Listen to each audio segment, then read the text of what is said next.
اعوذ باللہ السمیع العلیم من الشیطان اللعین الرجیم بسم اللہ الرحمن الرحیم الحمد للہ رب العالمین والصلاة والسلام علی سیدنا و نبینا و شفیعنا بالقاسم محمد وآلہ الطیبین الطاہرین المعصومین ولعنۃ اللہ علی اعدائہم اجمعین من یومنا ھذا الی یوم الدین اما بعد فقد قال رسول اللہ صلی اللہ علیہ وآلہ وسلم ذکر علی عبادہ۔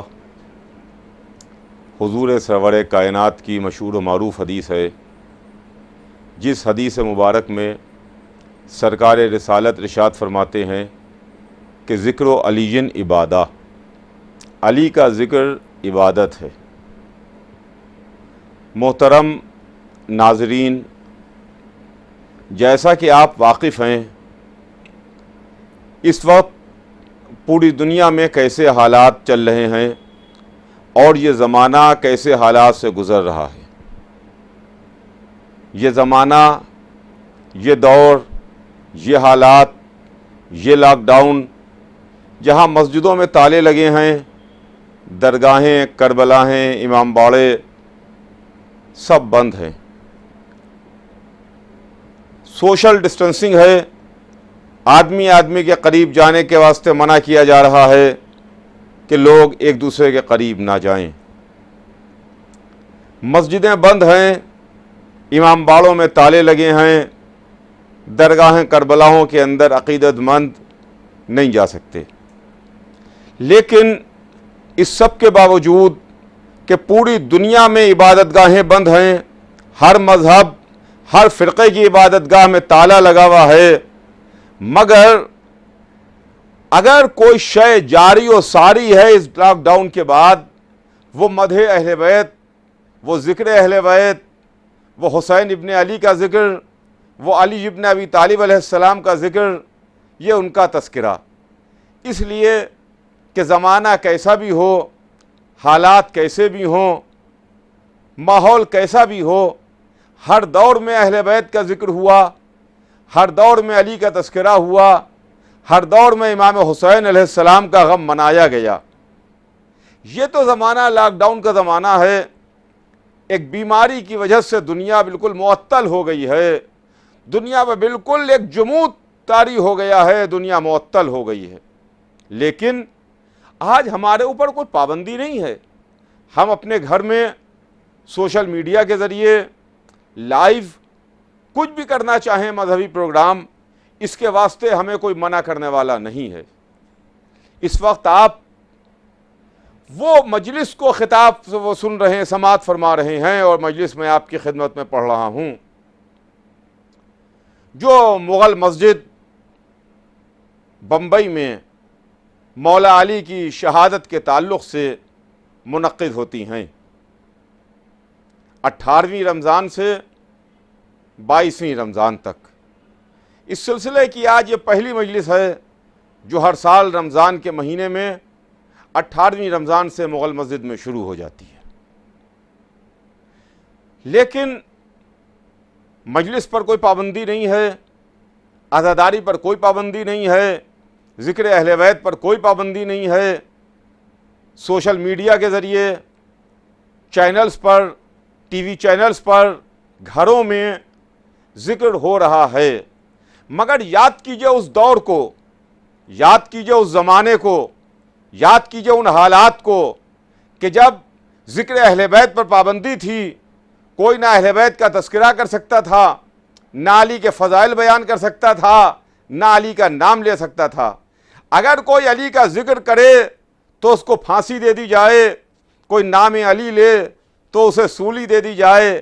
لیکن کیا کہنا عزیزان گرامی، ہم نے بنی امیہ کا دور بھی تاریخ میں دیکھا، ہم نے بنی عباس کے دور کے واقعات بھی تاریخ میں پڑھے، ہم نے ترک و تاتار کا دور بھی تاریخ میں دیکھا، مغل سلاطین کا دور بھی تاریخ میں دیکھا، لیکن وہ دور دیکھنے کے بعد اور تاریخ کو پڑھنے کے بعد ہم اس نتیجے پر پہنچے کہ زمانہ کوئی بھی ہو، چاہے بنی امیہ کا دور ہو، چاہے بنی عباس کا دور ہو، چاہے ترک و تاتار کا زمانہ ہو یا مغل سلاطین کا زمانہ ہو، ہر دور میں اہل بیت کا ذکر ہوا، ہر دور میں اہل بیت کا تذکرہ ہوا، ہر دور میں علی علی ہوا۔ تو جب کل ظالم بادشاہوں کے رکنے سے علی علی نہ رکا تو آج کرونا وائرس سے ذکر علی علی علی کہاں رک جائے گا؟ آج علی کا ذکر کہاں رک جائے گا؟ لیکن عزیزان گرامی، یہ بھی علی ابن ابی طالب علیہ السلام کا معجزہ ہے، خدا کی قسم یہ بھی ذکر علی کا معجزہ ہے کہ مجلس نہیں رکتی، ماتم نہیں رکتا، عزاداری نہیں رکتی، علی کے فضائل نہیں رکتے، علی علی نہیں رکتا، اس لیے کہ زمانہ کیسا بھی ہو، حالات کیسے بھی ہوں، یہ عبادت ہوتی رہتی ہے۔ یہ وہ عبادت ہے جس کو حضور سرور کائنات نے عبادت قرار دیا کہ ذکر و علی جن عبادہ، علی کا ذکر عبادت ہے، علی کا تذکرہ عبادت ہے۔ عزیزان گرامی، اب غور فرمائیے کہ یہ رمضان کا مہینہ اور رمضان کا مبارک مہینہ ہے، اس مہینے میں بڑی خصوصیتیں ہیں، اس مہینے میں بڑے برکتیں ہیں، یہ مہینہ برکتوں کا مہینہ ہے، یہ مہینہ خوبیوں کا مہینہ ہے، یہ مہینہ وہ مہینہ ہے کہ جب ہم اللہ کے مہمان ہوتے ہیں، اور اللہ کی مہمانی کی وجہ یہ ہے کہ یہ اللہ کا مہینہ ہے، رمضان شہر الراہ ہے، اللہ کا مہینہ شہر اللہ۔ تو اس مہینے میں عبادتوں کا ثواب بڑھ جاتا ہے، اس مہینے میں عبادتوں کے ثواب کی پرسنٹیج ہائی ہو جاتا ہے۔ بقیہ سال کے 11 مہینوں میں ہمیں جو عبادتوں کا ثواب ملتا ہے، رمضان کے مہینے میں اس سے کئی گنا اضافہ ہو کے ملتا ہے، اس سے اضافہ ہو کے ثواب ملتا ہے۔ عام حالات میں اگر آپ نے نماز پڑھی 2 رکعت، آپ کو 2 رکعت کا ثواب ہے۔ رمضان میں آپ نے 2 رکعت نماز پڑھی، عبادت کا ثواب بڑھا ہوا ملے گا۔ عام حالات میں آپ نے اللہ اکبر کہا تو اللہ اکبر کا جو ثواب ہے ایک بار کہنے کا آپ کو ملے گا، لیکن رمضان مبارک میں اس مہینے میں آپ نے اگر ایک بار اللہ اکبر کہا تو اس کا ثواب کئی گنا ملے گا۔ اسی طریقے سے قرآن مجید کی تلاوت کا معاملہ ہے، قرآن کی تلاوت، کتاب اللہ کی تلاوت، عام مہینوں میں اگر آپ نے قرآن مجید کی 1 آیت کی تلاوت کی ہے تو آپ کو 1 آیت کا ثواب ملے گا، لیکن رمضان کے مہینے میں اگر آپ نے قرآن مجید کی 1 آیت کی تلاوت کی ہے تو آپ کو پورے قرآن کو ختم کرنے کا ثواب ملے گا۔ یہ ہے مسئلہ، پوچھئے علماء اسلام سے جا کے، سوال کیجئے جا کر کے کہ علماء اسلام کیا کہتا ہے مذہب آپ کا، کیا کہتا ہے اسلام اس مہینے کے واسطے؟ یہ رحمتوں کا مہینہ ہے، یہ برکتوں کا مہینہ ہے، اس مہینے میں ثواب زیادہ ہو جاتا ہے، پرسنٹیج ثواب کا بڑھ جاتا ہے۔ اگر ہم نے 1 قرآن کی آیت کی تلاوت کی تو پورے قرآن کو ختم کرنے کا ثواب ملا، اور اگر ہم نے رمضان کے مہینے میں 1 قرآن ختم کیا تو کتنا ثواب ہے آپ کو 1 قرآن کے ختم کرنے میں؟ کہا بھئی قرآن میں 6666 آیتیں ہیں، توجہ چاہوں گا، 6666 آیتیں ہیں، تو ہمیں 6666 قرآن ختم کرنے کا ثواب رمضان میں ملے گا۔ اگر آپ نے 1 قرآن ختم کیا تو اس مہینے میں 6666 قرآن کے ختم کرنے کا ثواب ملے گا۔ تو جب مفتیان شرح متین نے، علماء اسلام نے یہ بات پڑھی کہ مسلمانوں اللہ نے اس مہینے میں ثواب بڑھا دیا ہے، تو سب مسلمان خوشی کے مارے جھومنے لگے. کہیں سے کوئی فتویٰ نہیں آیا, کہیں سے کوئی یہ اعتراض نہیں آیا کہ ہماری سمجھ میں نہیں آتا کہ کیسے قرآن کا ثواب بڑھ جائے گا. ارے صاحب, ایک قرآن ہمیں ختم کیا ہے تو ایک قرآن کو ختم کرنے کا ثواب ملنا چاہیے ہے. یہ 6666 قرآن کو ختم کرنے کا ثواب کہاں سے مل رہا ہے؟ جب مسلمانوں سے کہا کہ 6666 قرآن, تو سب خوش ہو گئے. کوئی اس کے خلاف فتویٰ نہیں آیا, کسی عالم نے نہیں کہا, کسی مفتی نے نہیں کہا, کسی قاضی نے نہیں کہا, کسی مولانا نے نہیں کہا کہ صاحب ہماری عقل کام نہیں کرتی, ہماری سمجھ میں نہیں آتا, ہماری سمجھ میں نہیں آتا کہ اتنا ثواب کہاں سے مل جائے گا. جب اپنا معاملہ آئے تو ہر ایک کی سمجھ میں آتا ہے, جب علی کا معاملہ آئے تو اچھوں کی سمجھ میں نہیں آتا. کیسے علی کا ذکر عبادت ہے؟ عقل میں نہیں آتا, سمجھ میں نہیں آتا, ہماری عقل کام نہیں کرتی. جا کے پوچھئے رسول سے کہ کیسے رسول نے کہا کہ ذکر و علی جن عبادہ. رسول سے سوال ہو کہ رسول اللہ, یا رسول اللہ, آپ نے فرمایا تو کیسے فرمایا, کیوں کہا آپ نے؟ ہمت ہو تو جا کے امت رسول سے پوچھے, رسول سے سوال کرے. مگر خدا کی قسم رسول فرما رہے ہیں کہ علی کا ذکر عبادت ہے, علی کا تذکرہ عبادت ہے. اور کیوں نہ علی کا ذکر عبادت قرار پائے, کیوں نہ علی کا ذکر عبادت ہو؟ اس واسطے کہ علی ہیں کون. تعصب کا چشمہ اتار کے اگر علی کو دیکھا جائے گا تو علی سمجھ میں آئیں گے, اور جب تک نگاہوں پر تعصب کا چشمہ لگا رہے گا تب تک علی سمجھ میں نہیں آئیں گے. جب تک اندھی عقیدتوں میں مسلمان ڈوبا رہے گا تب تک کہ علی سمجھ میں نہیں آئیں گے.